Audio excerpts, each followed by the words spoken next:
കടവല്ലൂർ പഞ്ചായത്ത് പ്രസിഡന്റായി LDF-ലെ ബിന്ദു ധർമ്മൻ അധികാരമേറ്റു. ശനിയാഴ്ച രാവിലെ 10-ന് പഞ്ചായത്ത് കോൺഫറൻസ് ഹാളിൽ നടന്ന ചടങ്ങ് പ്രസിഡന്റ് തെരഞ്ഞെടുപ്പിൽ LDF-ലെ ബിന്ദു ധർമ്മന്റെ പേര് മെമ്പർ ബിന്ദു ടീച്ചർ നിർദ്ദേശിക്കുകയും 5-ാം വാർഡ് മെമ്പർ TA ശശി പിന്താങ്ങുകയും ചെയ്തു. UDF പ്രസിഡന്റ് സ്ഥാനാർത്ഥിയായി മത്സരിച്ച നിഷ രേഖത്തിന്റെ പേര് 12-ാം വാർഡ് മെമ്പർ ബിനി സുഭാഷ് നിർദ്ദേശിക്കുകയും 2-ാം വാർഡ് മെമ്പർ സുഹൈൽ പിന്താങ്ങുകയും ചെയ്തു. ആകെ പോൾ ചെയ്ത 22 വോട്ടിൽ ബിന്ദു ധർമ്മന് 16 വോട്ടും നിഷ രേഖത്തിന് 6 വോട്ടും ലഭിച്ചു.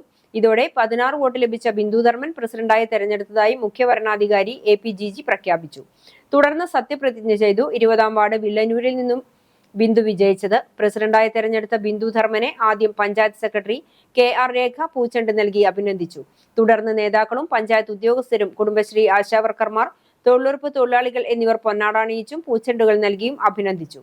പഞ്ചായത്തിന്റെ സമഗ്ര വികസനത്തിനായി കക്ഷി രാഷ്ട്രീയ ഭേദമന്യേ പ്രവർത്തിക്കുമെന്ന് ബിന്ദു CCTV-യോട് പറഞ്ഞു.